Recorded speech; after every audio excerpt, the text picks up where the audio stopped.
no place like the Q.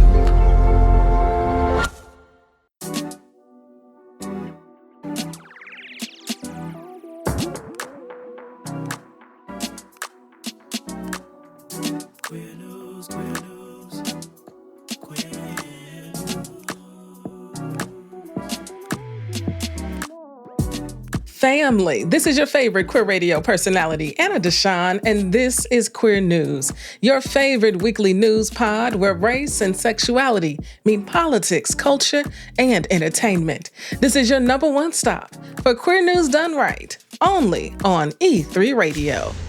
So when we talked about, like, when I first got diagnosed, how I perceived my death sentence. But after witnessing the transformation and what God was able to do in Catherine's life, and to see the impact that she had on my life, I needed to do that for somebody else. Because I knew what I was wrestling with when I met her, when I walked through those doors. And I knew the lifeline that she threw me, and not even knowing she threw to me, the impact that she had. My life needed to mean something. Your diagnosis is not who you are. I had to learn that. It took a long time because I felt like that's the only thing people will see. God did this. You know, what the enemy meant for bad, for my ruin, God turned it into my purpose. That right there was an excerpt from my new project, Shine a Light on It, Black Women, HIV, and Its Impact. I have wanted to do a mixed media exhibit for such a long time, and it's finally coming together. This mixed media project features photography and audio-video storytelling. So if you're in Chicago with no plans tonight, the cold will not keep us down, okay? Meet me at the Beverly Arts Center for the launch tonight at 6 p.m. It's going to be so good. QCrew, what's going on? Thank you for your continued commitment to helping me sustain this podcast. Truly, I can never say thank you enough. Your contributions help to cover the cost of our editor, Ryan, who I quite literally wouldn't want to do this podcast without. So if you're listening to this podcast and you're not part of the QCrew yet, come on now. It's in the month of December. Let's go. It's be a Christmas gift to me, okay? Because if you are listening, you must believe in the work we do. You must believe LGBTQ stories need to be amplified. And maybe, just maybe, you love and respect how I report on the news and tell our stories. Join the QCrew for as low as $5 a month, okay? A link is in the show notes. Oh, and don't forget about our Queer News tip line. If you've got a story, if you've got a new song, if you've got an organization folks you know about, send us a Queer News tip. I love hearing them all, so please keep them coming, okay? Info on how to submit is in the show notes. Now for the news. Our top story is about mourning the loss of a viral trans TikToker, Girlalala. In politics, a Philadelphia judge blocks, Trump's subpoena targeting trans kids' medical records.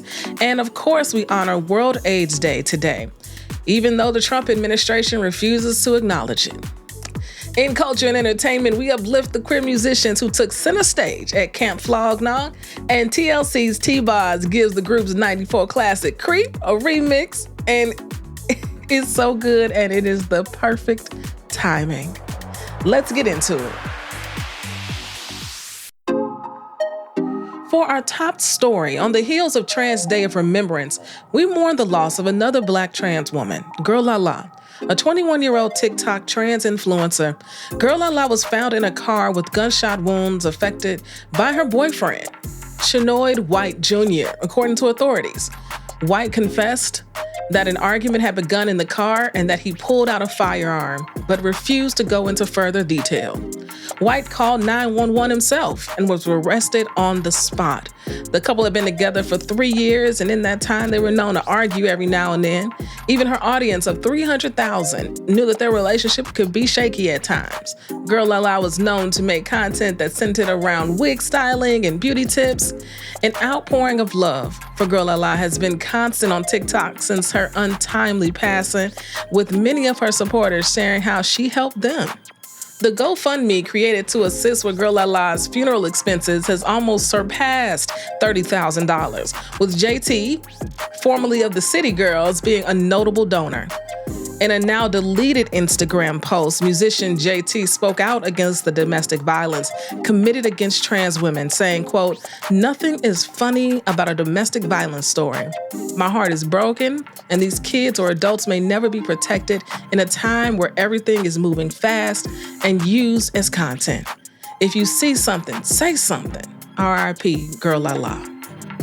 All of this support is really beautiful, given her father has gone viral across the internet for saying that he won't attend a funeral with the, quote, son God gave him in a wig. Child, he went on to say more transphobic things, and it's just a good reminder to family, always have your affairs in order. Outline your wishes so no one can dictate your life when you're no longer here to defend yourself. May Girlalala rest in peace, and our heart goes out to her loved ones during this time.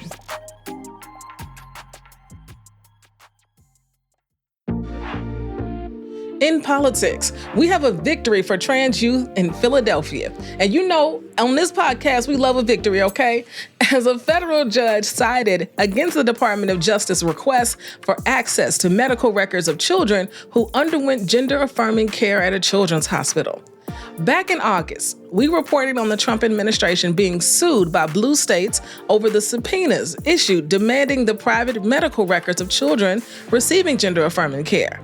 This win in Philadelphia is an aftermath of that lawsuit. U.S. District Court Judge Mark A. Kearney sided with the Children's Hospital of Philadelphia. Kearney had this to say after the ruling, quote, "The records sought here fall at the highest end of the intimate and personal spectrum. They contain comprehensive psychosocial evaluations and deeply personal disclosures by children and their bodies, sexuality, trauma, family dynamics, self-harm, mental health history, and cognitive and emotional functioning. They also include the diagnoses, clinical reasoning, and informed consent discussions underlying treatment decisions." He continues to say, "This level of detail places the information among the most personal and sensitive a medical provider can hold, and squarely within the case of intimate material our Court of Appeals has long regarded as warranting the strongest constitutional protection." Come on, strongest constitutional protections. In a time where it doesn't feel like anyone is protected, where it feels like Trump is literally and figuratively doing whatever he wants. When a judge stands up to him, child, it just feels like a breath of fresh air, okay? Now, the city of Boston had a similar win in September as U.S. federal Judge Myong J. Joun blocked a subpoena sent by the Department of Justice to Boston's Children's Hospital. That subpoena had a similar request for the private information of the children seeking gender-affirming care. Here's to the judges standing up to the Trump administration. Here's to them being the last line of defense as it pertains to our rights in the Constitution. You know what we do here. We're going to keep you informed, okay? We're going to keep the updates coming as more develops on these ongoing cases.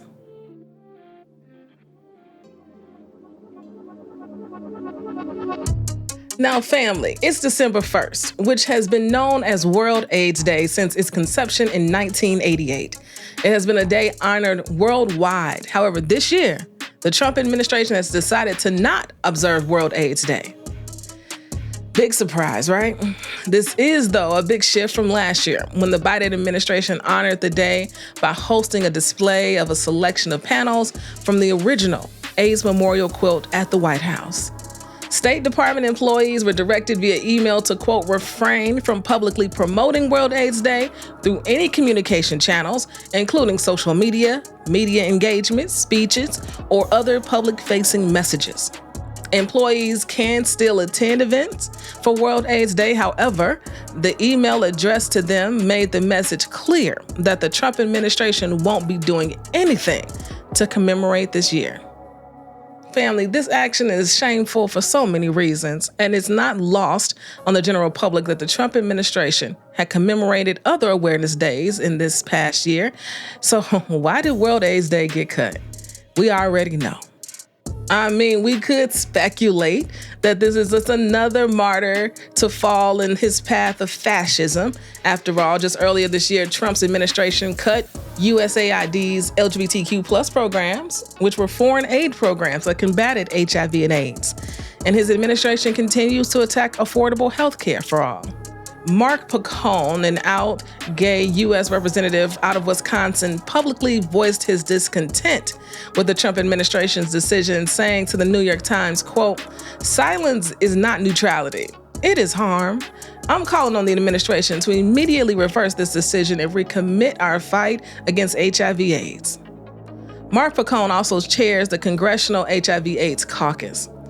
Even if the current government is too cowardly, family, to commemorate World AIDS Day, it's imperative that we continue to honor it louder than ever.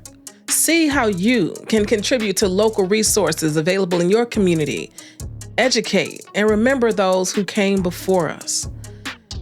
HIV/AIDS wiped out a whole generation of queer folks, a whole generation. Those who survived tell us the stories, and we will never forget what happened to them. Family, today I do launch my project Shine a Light on It, Black Women, HIV and Its Impact. And I'm choosing to focus on Black women because if you didn't know, Black women account for 50% of new diagnoses as it pertains to HIV. 50%. I'm talking about Black women. Did you know that? When I found out, I knew I had to do something. I knew I had to use my gifts to amplify this message because Black women also deserve to know about PrEP. They deserve to know about PEP, and they deserve to know about U equals U. The first episode of the series drops today, and I hope that you would go check it out. We've got 2 more coming your way. And if you're in Chicago, like I said earlier, come to the Beverly Arts Center tonight at 6 p.m. It's free, and it's going to be a lovely time, okay? And we're going to celebrate these Black women who are living with HIV, but HIV doesn't have them. Now seems like a great time to take a quick break, and when we get back, we'll get into culture and entertainment. If you're listening to this, it means we didn't sell this ad space. If you're listening to this, it means running ads on our podcast can actually work. You see what I did there? Do you need some promo? A little amplification? Hit us up at info@e3radio.fm. That's info@e3radio.fm. We have a platform. You should use it. The Queer Family Podcast. Hey there, listeners. Do you like to hear real and honest stories? And do you also believe in inclusion and diversity? If so, I have the podcast for you. My name is Jamie, and I'm the host of the Queer Family Podcast, the show all about family, but with gay. I go in depth with weekly guests about how they built their beautiful queer families and how we all show up in a world that wasn't necessarily designed for families that look like ours. The mission is to uplift, highlight, normalize, and celebrate LGBTQIA+ families in all of our beautiful identities, and we do just that week after week. Tune in every Monday to new episodes. Find us wherever you find your pods. Happy listening. Love is love is love on the Queer Family Podcast. Love is love. Did you know we had a newsletter? Yes, the Queer News Podcast has a weekly newsletter that comes out every Monday. There's a special newsletter for the QCrew, but there's a free newsletter for absolutely everybody. So if you want to stay in the know about what I got going on, what I got to say unfiltered, and just a list of all the stories covered every single week with time codes, yo, you got to subscribe to the newsletter. A link to subscribe is in the show notes. Family, welcome back to the show. Now, in culture and entertainment, queer artists took center stage at 2025's Camp Flog. The music festival was created by Tyler, the Creator, back in 2012 and has persevered through hiatus, COVID, and historically, bad weather. Headliners from this year included Doechii, Childish Gambino, A$AP Rocky, and of course, Tyler, the Creator. Some top highlights from queer artists include Doechie's set, where she bid goodbye to the Live from the Shop tour with an electric performance of her greatest songs this far. In a segment where Doechie brings people from the audience on stage to experience an up-close and personal serenade, Ayo Adebere of The Bear was the lucky one, okay? And was revealed as a selected participant and received a lap dance from Doechie. And if you have not seen this video, child, that lap dance is hot, and Ayo kept it real cool, okay? She kept it real cool. Kali Uchis was a last-minute addition to the lineup for this year, but her performance gave everything but last minute. She used her stage to call out the horrific ongoing deportations done by ICE agents across the country, saying ICE is terrorizing our community. Multi-hyphenate Tyler, the Creator, had an electric set as he opened with his dance album, Don't Tap the Glass. He also sang fan favorites from his past discography and concluded his stage with a heartfelt expression of gratitude to the audience, thanking them for 11 years of support. Fans are already speculating who will make up the next year's lineup for Camp Flog Gnaw in anticipation for another great festival. Family, who would you like to see?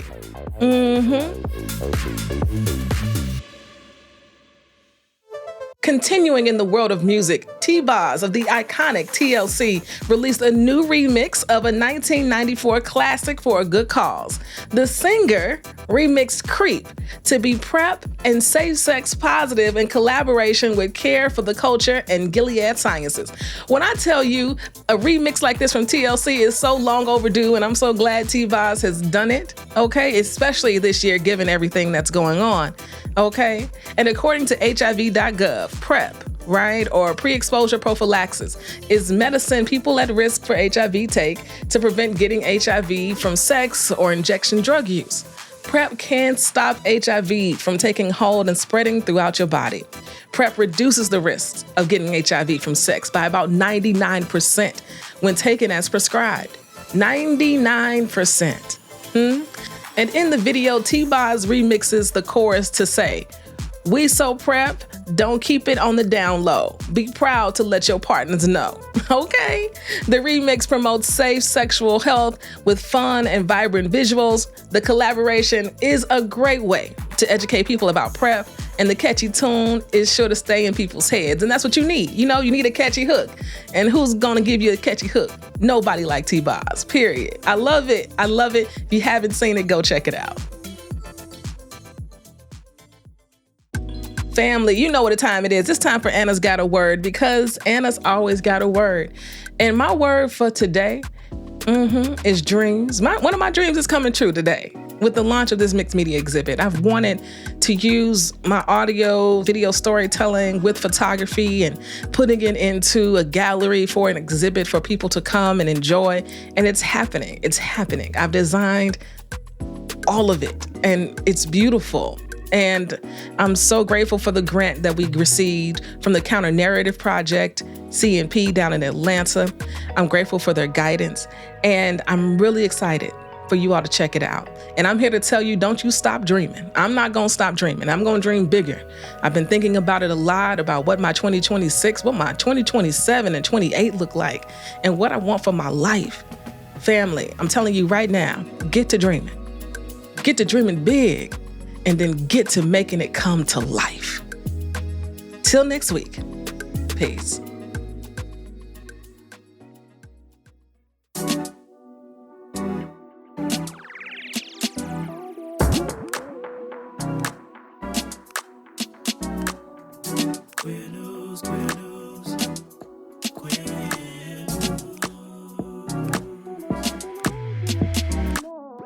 If you've enjoyed what you heard, rate and review us inside your favorite podcasting app. This podcast is written and produced by me, Anna Deshawn. Podcast editing by Ryan Woodhall, and brought to you by E3 Radio and distributed on The Cube. We are Queer News Done Right.